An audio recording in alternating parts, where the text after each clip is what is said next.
glasses? Glasses? Yeah. Yeah, I don't typically see you with glasses on. Uh, At least not those. Yeah, that's what I'm Is that better? Okay, we are live. Was it? But to your point, I did get new glasses.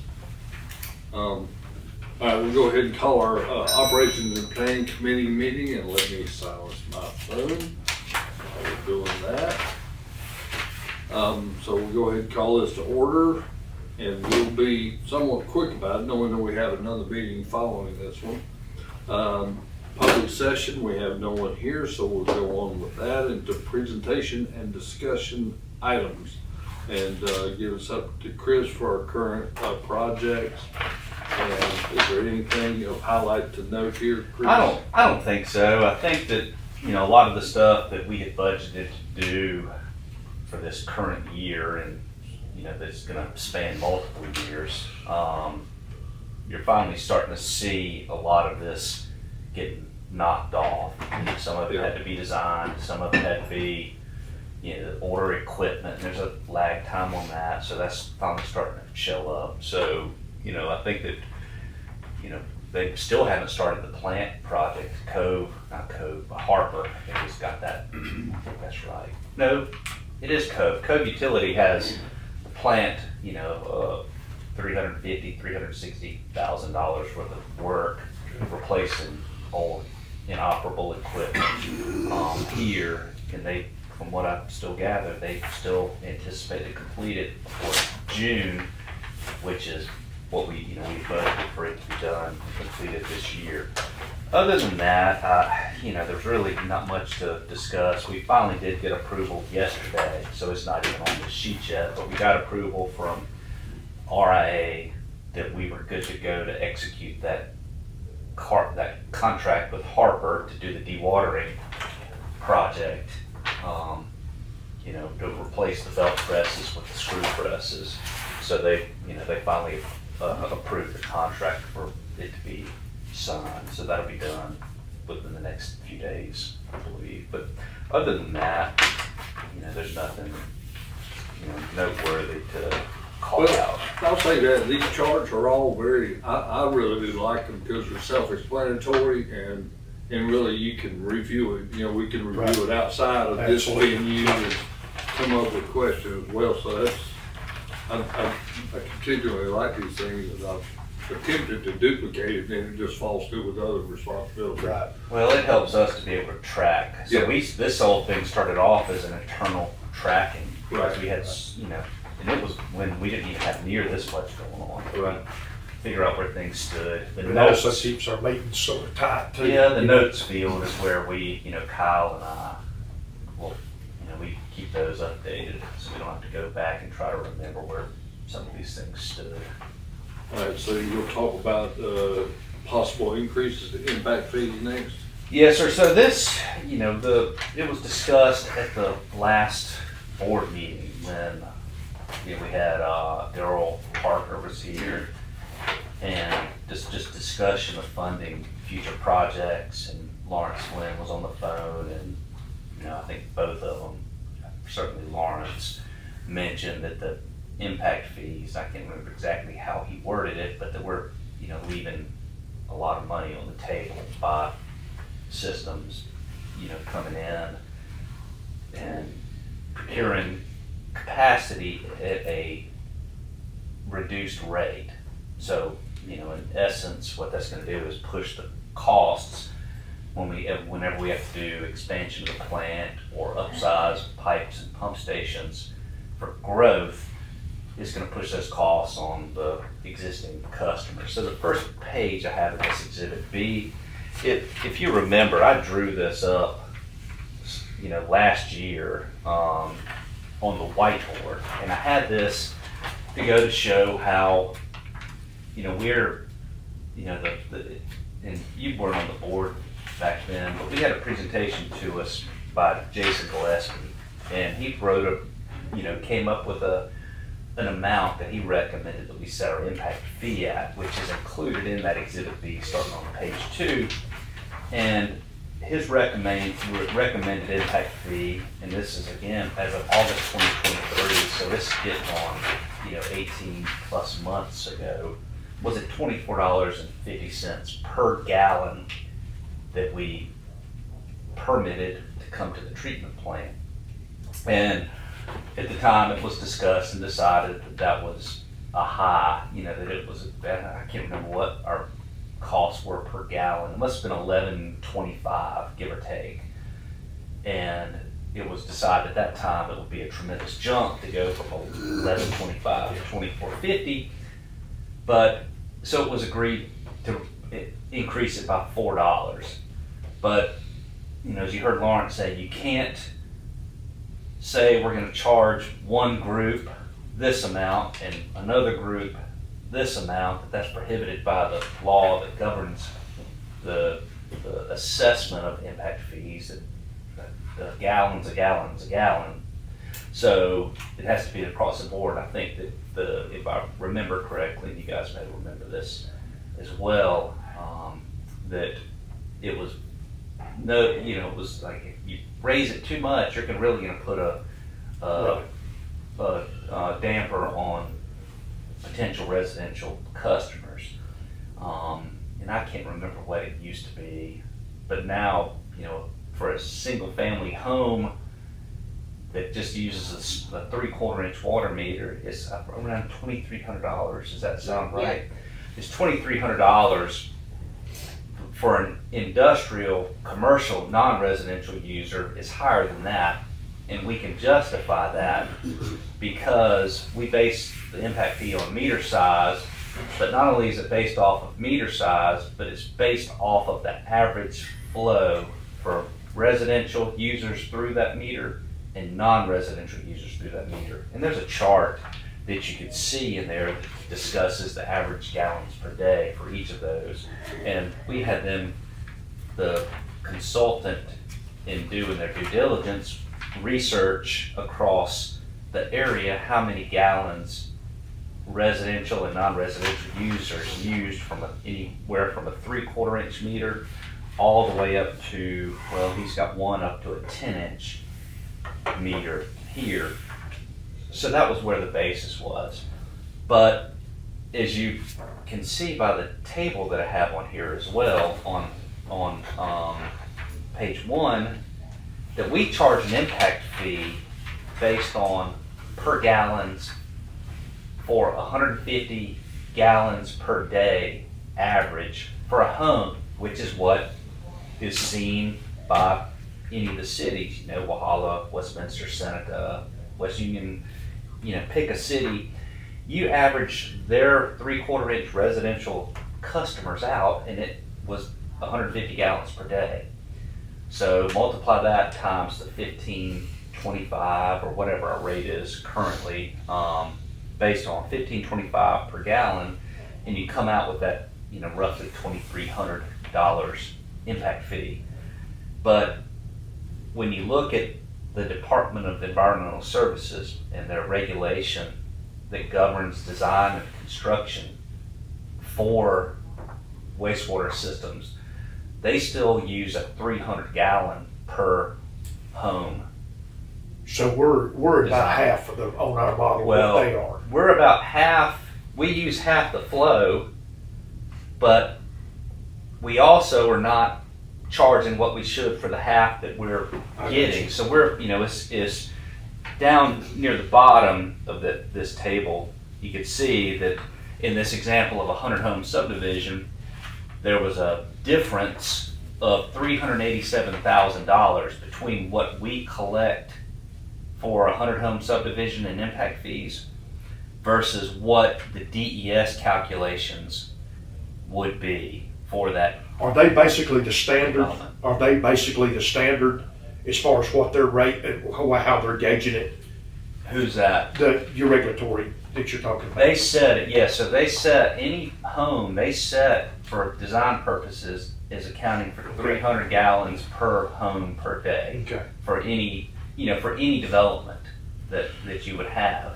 A residential single family house. Now, apartments, those type of things, there's a different formula that they use for those, but also, we consider apartments, they're a for-profit entity, so that they're considered and treated here as a non-profit, as a non-residential entity, so they would pay the different rate. And oftentimes apartments are gonna be, you're gonna have multiple larger meters, or you might have one large master meter that serves the entire complex. So, but, the big example, that we give again is in this case, because it's easy to understand and track the 300 gallons versus the 150 gallons, and then the 2450 versus the 1525 that we have. So again, this is one that I stay out of. I don't, my recommendation, of course, is that we consider it, that it needs to be considered, and it needs to be considered regularly, every couple of years, that we redo or reevaluate what those fees are, because as I think you heard I think it might have been Lawrence say that he's seeing, what was it, like $30-40 a gallon now, or whatever he mentioned. So you only have one time to collect this, and that's when you permit that entity to connect to the treatment system. And once they connect, they're considered that ancestral customer. So the ones that have been on the system for years and years, eventually they're going to have to pay the difference when we do have to go, if we didn't collect enough. We have, how much do we have, Lynn? $4 or $5 million that we have in that fund currently. Is that a guess? Yeah. It's not going to go very far. So, and that kind of gets into the next item that we have here, is the impact fees pay for growth, and we have the policy that's attached to it too. I included that because I'm not sure, I believe it was adopted, I'm pretty certain it was adopted before you came on board, Mr. Hinkle. But, in that policy, it states that we cannot use impact fee funds entirely to replace a depreciated system. So if we have to upsize the treatment plant, or that may be a bad example, if we have to upsize a pump station, replace a pump station and go from one that would equate to 1 million gallon a day to a 2 million gallon a day to be able to serve an area, that the impact fees cannot pay for the entire replacement of that. Part of that is paid for by existing funds or annual operating funds or debt service or whatever the case may be. But under the right conditions, it could supplement. It could supplement it, that's correct. So if it costs $1 million to replace a like-for-like station and $1.5 million to upsize it, then the impact fee funds can pay that $500,000 difference. Well, and Chris, I do appreciate this, and maybe it's something to look at too, that letter from Weston and Sampson. I did, I got it. Yeah, it is a 2023, so it's been a couple of years. Absolutely. Since that's Yeah, gone on. absolutely. So it is, it's like, kind of like typing. You know what Right, I'm that's saying? right, You gotta be absolutely. reminded about it. Absolutely. So, you get, and I understand both sides, which is why I don't have any recommendation, because I know that it impacts economic development. If you charge $24.50 a gallon, then that's you're going to hamper Well, to development be coming in. good But- custodians of Yeah. the stuff that we've been, that we're here to do, or good custodians of the sewer authority, we need to be, charging the right amounts as we go. I believe that wholeheartedly. Well, I'm definitely one, because I'm on the sewer system, right? Are you? I'm not on the sewer system, but I do understand it well. Yeah, so I don't want to pay for future, you know what I'm saying? So, And it certainly is a political matter more than anything else, because you're kind of dictating. well, you What can- look at that chart to see how the recommendation from 23, how it compared to the other entities that in the upstate Right, that I won't say that we compete with, but developers are looking at. right. You know, and so you don't wanna get too far outside that realm. You don't get outside the box Right. with your charging. Well, the And other so thing, that can be updated too, because they're updating all the time, so, I'm with yeah. and the thing that it comes up with frequently, you know, y'all are running utilities yourselves, and you always have the questions. You know, you always get, well, what is so-and-so's rate? You know, Yeah. what's our neighbor's rate? You Right. know, we need to be competitive with them. But my thing, you know, I would imagine you see this in your utility, is the cost is the cost. It doesn't Exactly. matter what Yeah. your neighbor Exactly. is doing. Exactly. The They could be cost- negligent in what they're doing. Right, You know, the cost you is know, the cost. Some of them, you know, like I got asked, I got asked before about like, you know, why is city X, why is theirs so low? Right, Well, their impact fee may be lower because they've already planned. You know, Exactly. they may be on the back end of their It's- 20-year exactly. capital That's plan. true, electric, water, sewer, you know what I'm saying? Whereas we're Yeah. still on the very front end of it. So, Yeah, you know, you just don't know, right. you know. so that, you know, it all goes into, you know, you've heard about and seen and read about the growth that's taking place here. So it really all becomes a matter of how much, because there's no way, you can't go and recoup lost fees, you can't overcharge, you have to have a basis for what you do charge those impact fees. If it's $24.50 a gallon, you can't go and charge all new users $70 a gallon to try to make up for you know, what you've lost over Right. the years. So that difference, that delta is gonna be paid for by the existing users, that's gonna be worked into their monthly rates. Right. So that's, you know, that's where the consideration is, and go back to what Mr. Ferris says, you know, that's kind of the political part of it is, you know, it could impact economic development, but it could impact everybody's monthly rate. Exactly. So it's somewhere in the middle. That's why, again, I don't have any recommendations. My point with this is just to present it as fact, and you heard it, you know, mentioned on several occasions during the last meeting that, you know, we really need to reconsider what we do charge. So that's why I bring it up, to find out if this committee had any thoughts about this, because I also have it on the agenda for the F&A committee for them to discuss as well. And now's the time we need to make a decision, probably next month, get some recommendation guidance from me as I develop the rates for the coming year as part of the budget process. Do you think, Jason could update those comparisons?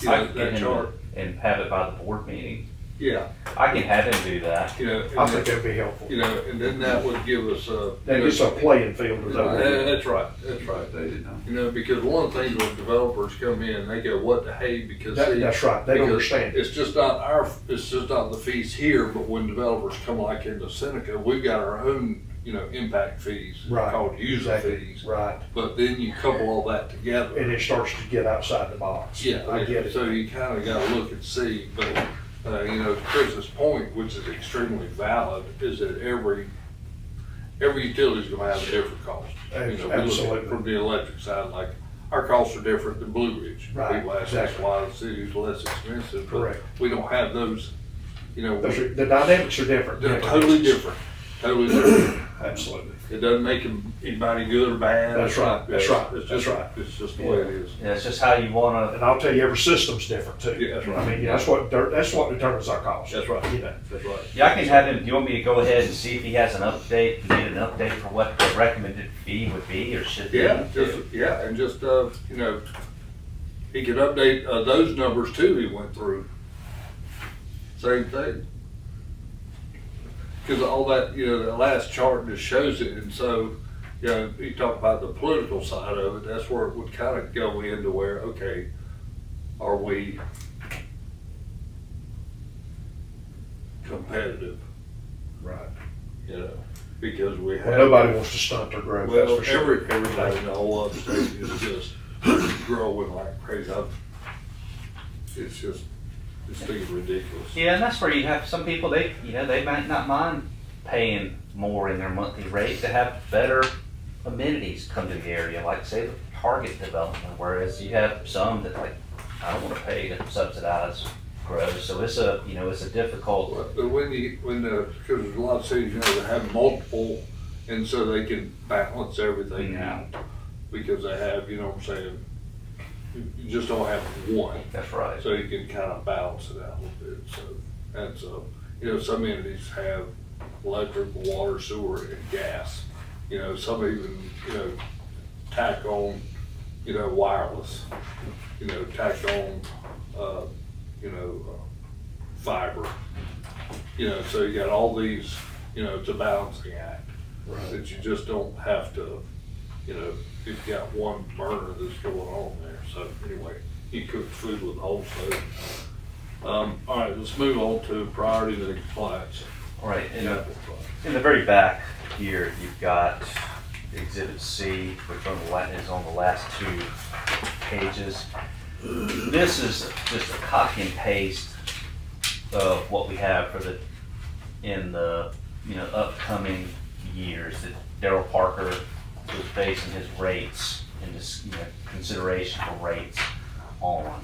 And as we were moving forward with the budget for the coming year, I just wanted to go and ask for any input or thoughts as to what the committee and the board really, I guess, as a whole would like for us to go ahead and try to bite off. You've heard us talk at length for many years now about the Speeds Creek force main, and I mentioned that I'm going to have it in the budget to begin working on replacement of that. The first thing we're going to have to do is it will have to be designed, because it will require a construction permit, because we're not going to put back like for like. It's not going to be a 14-inch ductile iron pipe anymore, because of the difficulties of obtaining 14-inch ductile and repair parts for it. So, we've had issues over there with electrolysis has caused the degradation of the line. So even if it is put back in, it has ductile iron, it's got to be put back in. It is going to have to be protected, wrapped. And you know all about this, I'm sure, from your days working in the oil fields, about the damage that electrolysis will be able to do to iron pipe. So probably it'll go back, it'll be PVC, I would imagine, maybe 15-inch PVC. So, with that said, that's going to be the, one certain item that I'm going to have in there. And then Kyle and I will continue working on replacement of some of the equipment here at the plant, so that we can operate again the facility in full, because we still can't, that we can't operate the entire plant when necessary. The aeration base, and we have issues there with some of the valves, and you can see in there. So, when this was sent out, when y'all looked over, is there anything in there that you would like for us to try to take a bite out of, or what thoughts about Speeds Creek, that force main? My intentions with that is we're gonna, I don't know if you're familiar with the indefinite delivery contract, but we have this in our procurement policy now, where we can bring on board engineering firms for extended periods of time without having to advertise for the design and construction of every project. We would just have we could set that at an amount not to exceed per year, and then a total amount. So the plan is to obtain an engineering firm or two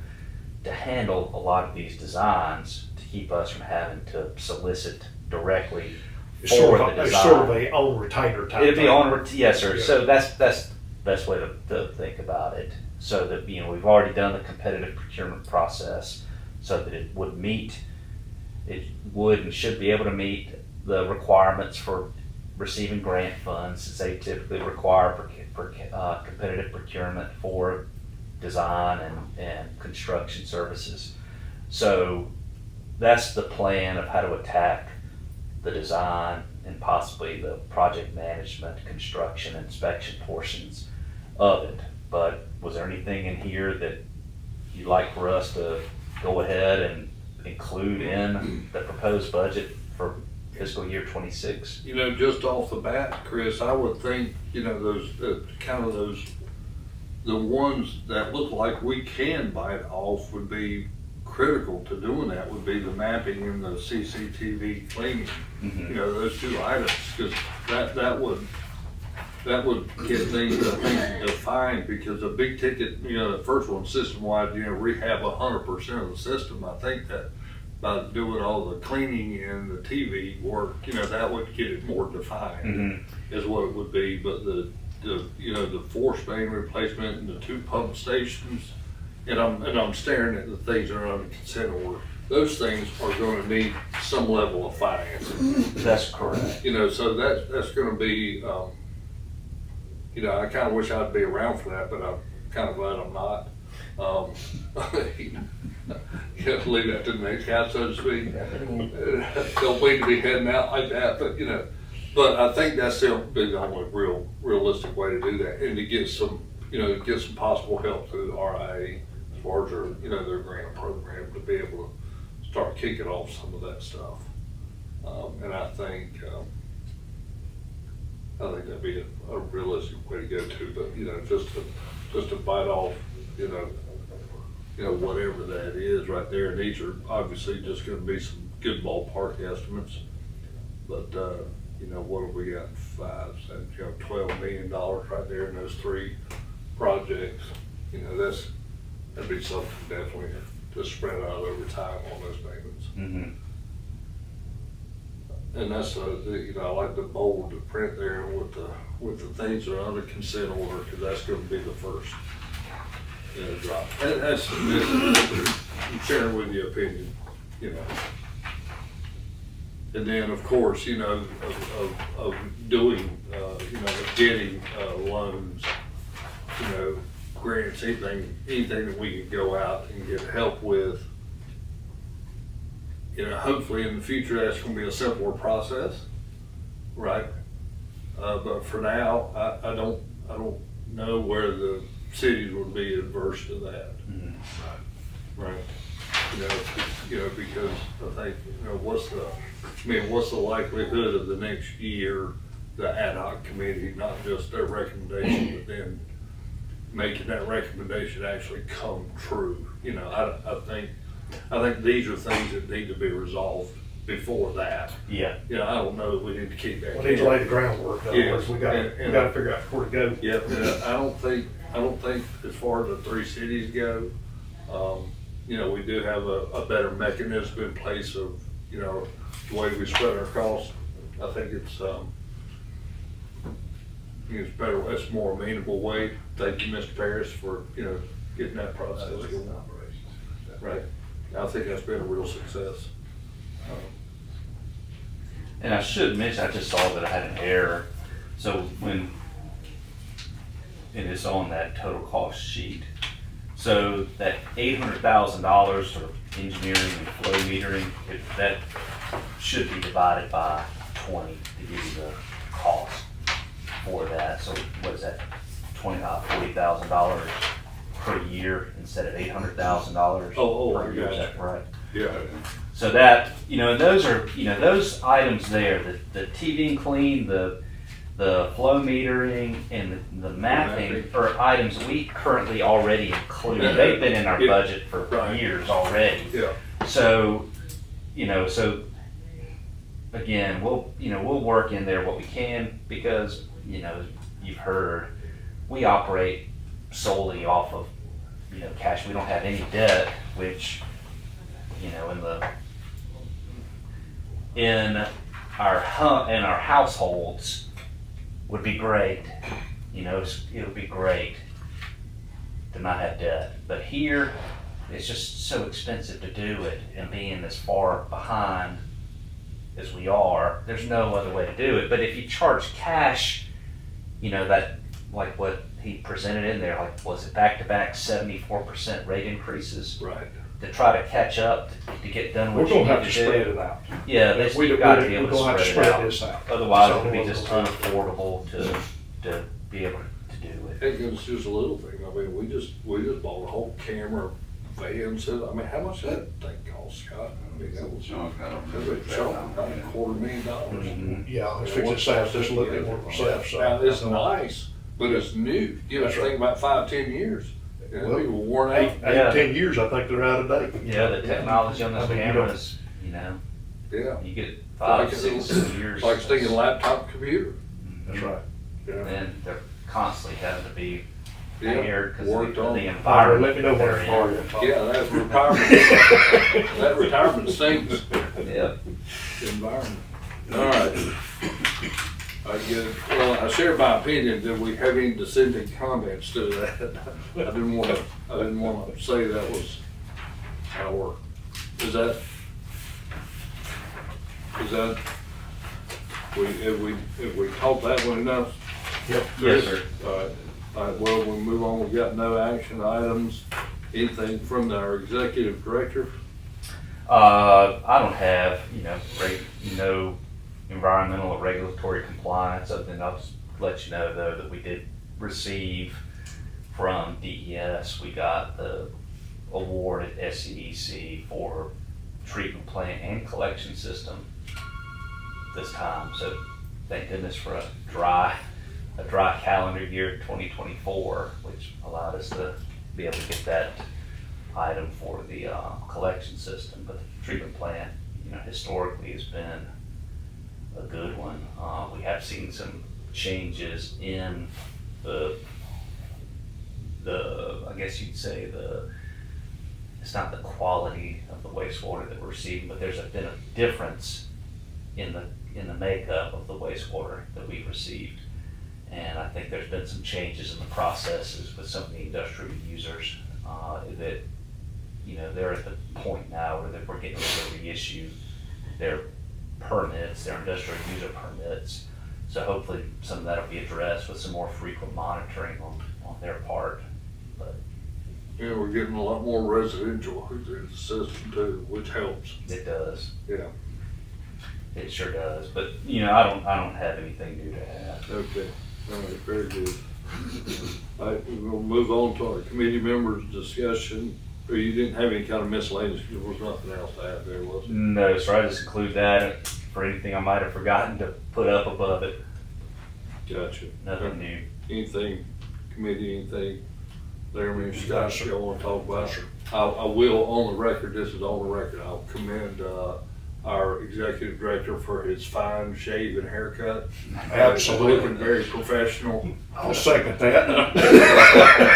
All right, look at our upcoming meetings. Let's see, we're good for April 16th. I think we talked about that before. So with that, we're about 2 or 3 minutes behind our goal, getting done by 1:15. So do I hear a motion to adjourn?